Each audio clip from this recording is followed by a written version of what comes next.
ಮಹಾದೇವನು ಮಾನವನಿಗೆ ಏನೆಲ್ಲ ಸಿರಿ ಸಂಪತ್ತನ್ನು ಕೊಟ್ಟಿದ್ದಾನೆ. ಭೂಮಿ ಸೀಮೆಯನ್ನು ಕೊಟ್ಟಿದ್ದಾನೆ, ವಸ್ತು ಒಡವೆಗಳನ್ನು ಕೊಟ್ಟಿದ್ದಾನೆ, ಅನ್ನ ನೀರು ಕೊಟ್ಟಿದ್ದಾನ, ಗಾಳಿ ಬೆಳಕು ಕೊಟ್ಟಿದ್ದಾನ, ಬೆಳ್ಳಿ ಬಂಗಾರ ಸಿರಿ ಸಂಪತ್ತು ಏನೆಲ್ಲವುಗಳನ್ನು ದೇವರು ಮನುಷ್ಯನಿಗೆ ದಾನದ ರೂಪದಲ್ಲಿ ದಾಸೋಹದ ರೂಪದಲ್ಲಿ ಕೊಟ್ಟಿದ್ದಾನೆ. ಆ ಏನು ಕೊಟ್ಟಾನಲ್ಲ ದೇವರು, ಆ ಸಂಪತ್ತನ್ನು ಬರೀ ನಾವೇ ಬಳಸಿಕೊಂಡು ಸ್ವಾರ್ಥದ ಬದುಕನ್ನು ಬದುಕೋದಕ್ಕಿಂತ ಒಂದಿಷ್ಟು ನಮ್ಮ ಸುತ್ತಮುತ್ತ ಯಾರಿಗೊಂದಿಷ್ಟು ಸಂಪತ್ತಿನ ಕೊರತೆ ಇರುತ್ತದೆ ಅವ್ರಿಗೊಂದಿಷ್ಟು ನೀಡಂತ ತಿಳ್ಕೊಂಡು ನಮಗೆ ದೇವರು ಸಂಪತ್ತು ಕೊಟ್ಟಾನ. ಈಗ ನಮ್ಮ ಸುತ್ತಮುತ್ತ ಹರವಿಕೊಂಡಿರತಕ್ಕಂಥ ಏನು ಸಿರಿ ಸಂಪತ್ತದ ಅಲ್ಲ, ಈಗ ನಿಸರ್ಗ ಅದು ಒಂದು ಥರದ ಸಂಪತ್ತ. ನದಿ ಸಾಗರ ಸರೋವರ ಹರಿಯಾಕತ್ಯವಲ್ಲ, ಅದು ಸಂಪತ್ತ. ಇದನ್ನು ಕೊಟ್ಟವ್ರು ಯಾರು? ದೇವರು ಅಲ್ಲೇನು? ದೇವರು ನಮಗಾಗಿ ಇಷ್ಟೆಲ್ಲ ಕೊಟ್ಟಾನಂದ ಬಳಿಕ ನೀನು ಯಾಕೆ ಕೊಡಬಾರ್ದು ಇನ್ನೊಬ್ಬರಿಗೆ ಅಂತ ಸಂತರು ಶರಣರು ಪ್ರಶ್ನೆ ಮಾಡ್ತಾರೆ. ಏನು ನಿನಗೆ ಕೊಟ್ಟಾನ ಭಗವಂತ, ಇದ್ದದ್ರೊಳಗನ ಒಂದಿಷ್ಟು ಇನ್ನೊಬ್ಬರಿಗೆ ಕೊಟ್ಟು ಸಂತೋಷ ಪಡೋದನ್ನು ಕಲಿ. ಸಂತೋಷ ಅನ್ನೋದು ಎಲ್ಲರ ಹೊರಗೆ ಸಿಗುತ್ತದಂತೇನಿಲ್ಲ. ಸಂತೋಷ ಅನ್ನೋದು ಕೊಡೋದ್ರೊಳಗದ. ಮತ್ತು ಕೊಡುವಂಥ ಭಾವನೆ ನಿನ್ನೊಳಗಿಲ್ಲ. ದಾನ ಧರ್ಮ ದಾಸೋಹ ಮಾಡುವಂತಹ ಸ್ವಭಾವ ಒಳ್ಳೆಯ ಮನೋಭಾವ ನಿನ್ನೊಳಗೆ ಇಲ್ಲ ಅಂದ್ರೆ ನಿನ್ನ ಬದುಕಿಗೆ ಬೆಲೆ ಇಲ್ಲ, ನಿನ್ನ ಬದುಕಿಗೆ ಅರ್ಥ ಬರುವುದಿಲ್ಲ. ಅದಕ್ಕೆ ನೀ ಏನು ಮಾಡು, ಒಂದಿಷ್ಟು ದಾಸೋಹವನ್ನು ಮಾಡು, ಒಂದಿಷ್ಟು ದಾನ ಧರ್ಮ ಪರೋಪಕಾರವನ್ನು ಮಾಡು ಅಂತ ಜ್ಞಾನಿಗಳು ಹೇಳ್ತಾ ಇದ್ದಾರೆ. ಮತ್ತು ಅದನ್ನು ಬಿಟ್ಟು ಎಲ್ಲ ನನಗೆ ಇರಲಿ ಸಂಪತ್ತು, ಎಷ್ಟಿದ್ರೂ ಸಹಿತ ನನ್ನ ಬಳಿನೇ ಇರಲಿ, ಮತ್ತೊಬ್ಬರಿಗೆ ಕೊಡೋದು ಬೇಡ, ಮತ್ತೊಬ್ಬರಿಗೆ ನೀಡೋದು ಬೇಡ ಅನ್ನುವಂತಹ ಸ್ವಾರ್ಥ ಭಾವ ನಮ್ಮೊಳಗಿತ್ತು ಅಂದ್ರೆ ಭಗವಂತನ ಒಲಮೆ ಆಗೋದಿಲ್ಲ, ದೇವನ ದರ್ಶನ ನಮಗಾಗೋದಿಲ್ಲ. ಅದಕ್ಕೆ ದೇವರು ಒಲಿಬೇಕಾಗಿತ್ತು, ದೇವರ ದರ್ಶನ ನಮಗೆ ಆಗಬೇಕಾಗಿತ್ತು ಅಂದ್ರೆ ಏನು ಇರ್ತದ ಅದನ್ನೊಂದಿಷ್ಟು ಕೊಡಬೇಕಂತ ತಿಳ್ಕೊಂಡು ಬಲ್ಲವರು ಹೇಳ್ತಾರೆ. ಬರೀ ಎಲ್ಲ ನನಗೆ ಇರಲಿ ಅಂತ ಸಂಗ್ರಹ ಮಾಡಿ ಇಟ್ಟುಕೊಂಡು ಅಂದ್ರೆ ಅದು ನಿಂದಾಗೋದಿಲ್ಲ. ಯಾವಾಗ ನಿನ್ನ ಬಿಟ್ಟು ಇನ್ನೊಬ್ಬರ ಪಾಲಾಗುತ್ತದೆ ಹೇಳಕ್ಕೆ ಬರೋದಿಲ್ಲ. ಅದಕ್ಕೆ ಅವರು ನಿನ್ನೆ ಹೇಳಿದರು ಶ್ಲೋಕದೊಳಗೆ, ಪಿಪಿಲಿಕಾರ್ಜಿತಂ ಧಾನ್ಯಂ ಮಕ್ಷಿಕಾ ಸಂಚಿತಂ ಮಧು ಲುಬ್ಧೇನ ಸಂಚಿತಂ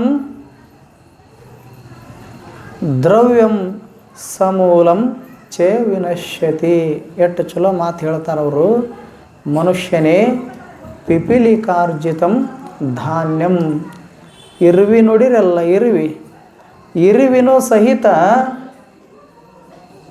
ತಮಗೆ ಬೇಕಾಗಿರತಕ್ಕಂಥ ಆಹಾರವನ್ನು ಸಂಗ್ರಹ ಮಾಡಿ ಇಟ್ಕೋತದ. ಯಾವಾಗ ನಾಳೆ ಮಳೆಗಾಲ ಬರ್ತದಲ್ಲ, ಮಳೆಗಾಲದೊಳಗೆ ನನಗೆ ಬೇಕಂತ ತಿಳ್ಕೊಂಡು ಅದು ಸಂಗ್ರಹ ಮಾಡಿ ಇಟ್ಕೋತದ ಎಲ್ಲ ಆಹಾರವನ್ನು. ಇದ್ದಾಗ ತಿನ್ಬೇಕನ್ನೋದು ಮರಿತದ ಅದು ಇರುವಿ. ನಾಳೆಗೆ ಬರ್ತದ, ನಾಡಿದ್ದಕ್ಕೆ ಬರ್ತದ ಅಂತ ತಿಳ್ಕೊಂಡು ಗಳಿಸಿ ಇಟ್ಕೋತದ. ಕೊನೆಗೆ ಇನ್ನೇನು ತಿಂದು ಸಂತೋಷ ಪಡಬೇಕು ಅನ್ಕೊಡ್ದ ಮಳೆಗಾಲದೊಳಗೆ ಮಳೆ ಸುರಿತದ. ಬರೀ ಆಹಾರ ತೇಲ್ಕೊಂಡು ಹೋಗೋದಲ್ಲ, ಇರುವಿನ ತೇಲ್ಕೊಂಡು ಹೋಗಿರ್ತಾವೆ. ಒಮ್ಮೆಮ್ಮೆ ತಾನು ಗಳಿಸಿದ್ದು, ತಾನು ಸಂಪಾದನೆ ಮಾಡಿದ್ದು ಏನು ತನ್ನ ಬಾಯಿಗೆ ಬರಲಿಲ್ಲ. ಇರುವಿಗೆ ಪಿಪೀಲಿಕಾರ್ಜಿತಂ ಧಾನ್ಯಂ, 6 ತಿಂಗಳದ ಆಹಾರವನ್ನು ಸಂಗ್ರಹ ಮಾಡ್ತದೆ, ಆದರೂ ಸಹಿತ ವ್ಯರ್ಥವಾಗಿ ಹರ್ಕೊಂಡು ಹೋಗುತ್ತದೆ. ಮಕ್ಷಿಕಾ ಸಂಚಿತಂ ಮಧು, ಆ ಬಳಿಕ ಜೇನು ನೊಣ ನೋಡಿರಿಲ್ಲ, ಜೇನು ನೊಣ ಒಮ್ಮೆರ ಕಡಿಸ್ಕೊಂಡಿರಿನ, ಇಟ್ಟೊತ್ನ್ಯಾಗ ತುಟಿಗೆ ಕಡಿಸ್ಕೋರಿ, ಮುಂಜಾನೆ ಎದ್ದು ನೀವ ಹನುಮಂತೇವ್ರು ಆದಂಗಾಗಿರ್ತೀರಿ. ಅದು ಜೇನು ನೊಣದ್ದು ಏನು ಸ್ವಭಾವ ಅಂತ ಕೇಳಿದ್ರೆ, ಸಿಹಿ ತಯಾರು ಮಾಡ್ತದೆ, ಜೇನು ತಯಾರು ಮಾಡ್ತದೆ. ಎದಕ್ಕೆ ತಯಾರು ಮಾಡ್ತದೆ? ನಾಳೆಗೆ ನನಗೆ ಬಂದೀತಲ್ಲ, ನಾಡಿದ್ದು ನನಗೆ ಬಂದೀತಲ್ಲ ಅಂತ ತಿಳ್ಕೊಂಡು ಸಂಗ್ರಹ ಮಾಡಿ ಮಾಡಿ ಮಾಡಿ ಮಧು ತಯಾರು ಮಾಡ್ತದೆ, ಸಿಹಿ ತಯಾರು ಮಾಡ್ತದೆ. ತಾನು ಮಾಡಿದ ಸಿಹಿ ತಾನು ತಿನ್ಬೇಕು ಅನ್ಕೊಡ್ದನ ಇವ ಹೋಗ್ತಾನ, ಜೇನು ಬಿಡಿಸ್ಕೊಂಡು ಬರ್ತಾನೆ. ಯಾರ ಪಾಲಾಯ್ತದು? ಯಾರ ಪಾಲಾಯಿತು? ಜೇನು ಹುಳದ ಪಾಲಾಗಲಿಲ್ಲ, ಮನುಷ್ಯನ ಪಾಲಾಯಿತು. ಜೇನು ಹುಳ ಕಷ್ಟಪಟ್ಟು ಸಂಗ್ರಹ ಮಾಡಿರ್ತಕ್ಕಂಥ ಜೇನು ತುಪ್ಪವನ್ನು ತಾನು ಸವಿಲಿಲ್ಲ, ಬರೀ ಕೂಡಿಟ್ಟಿತು ಅಷ್ಟೇ, ಅನುಭವಿಸಲಿಲ್ಲ, ಅದನ್ನು ಸವಿದು ಸುಖ ಪಡಲಿಲ್ಲ, ಮನುಷ್ಯನ ಪಾಲಾಯಿತು. ಲುಬ್ಧೇನ ಸಂಚಿತಂ ದ್ರವ್ಯಂ, ಹಾಗೆ ಜಿಪುಣತನದಿಂದ ಏನು ಒಂದಿಷ್ಟು ಲಕ್ಷ ಕೋಟಿ ಅಬ್ಜ ಅಂತ ತಿಳ್ಕೊಂಡು ಸಂಪತ್ತು ಗಳಿಸ್ತಿದೆಯಲ್ಲ, ಅದನ್ನೊಂದಿಷ್ಟು ಧರ್ಮದ ಕಾರ್ಯಗಳಿಗಾಗಿ ಉಪಯೋಗ ಮಾಡು. ಸಮಾಜಕ್ಕಾಗಿ ಒಂದಿಷ್ಟು ಸದ್ವಿನಿಯೋಗ ಮಾಡು. ನೀನು ಸಹಿತ ನಾಳಿಗೆ ಬಂದೀತು, ನಾಡಿದ್ದು ಬಂದೀತು, ನನ್ನ ಮಕ್ಕಳಿಗೆ ಬಂದೀತು, ನನ್ನ ಮೊಮ್ಮಕ್ಕಳಿಗೆ ಬಂದೀತಲ್ಲ ಅಂತ ತಿಳ್ಕೊಂಡು ಬರೀ ಕೂಡಿಡಾಕ ಹೋಗಬೇಡ. ಸಂಪತ್ತು ಬರೀ ಸಂಗ್ರಹ ಮಾಡಾಕ ಹೋಗಬೇಡ. ಇದು ಜೀವನ ನೀರಿನ ಮ್ಯಾಲಿನ ಗುರುಳಿದ್ದಂಗೆ. ಇರುವಾಗನ ಒಂದಿಷ್ಟು ಯಾರಿಗೇನೇನು ಕೊಡಬೇಕು ಕೊಟ್ಟು ಸಂತೋಷ ಪಡಬೇಕು. ಜೀವನ ಹೋದ ಬಳಿಕ ನಾನು ಇನ್ನೊಂದಿಷ್ಟು ದಿವಸ ನನಗೆ ಅವಕಾಶ ಮಾಡಿ ಕೊಟ್ಟಿದ್ರೆ ದೇವನ ನಾನು ಒಂದಿಷ್ಟು ನೀಡಬೇಕಂತ ಮಾಡಿದ್ದೆ, ನಾನೊಂದಿಷ್ಟು ದಾಸೋಹ ಸಲ್ಲಿಸ್ಬೇಕಂತ ಮಾಡಿದ್ದೆ ಅಂದ್ರೆ ಆವಾಗ ಬರ್ತದೇನು ಅವಕಾಶ? ಬರೋದಿಲ್ಲ. ಏನು ಭಗವಂತ ಒಂದಿಷ್ಟು ಎಲ್ಲರಿಗೂ ಸಂಪತ್ತು ಕೊಟ್ಟು ಅವಕಾಶ ಮಾಡಿ ಕೊಟ್ಟಿರ್ತಾನೆ. ಸಂಪತ್ತು ಎದಕ್ಕೆ ಕೊಟ್ಟಿರ್ತಾನ?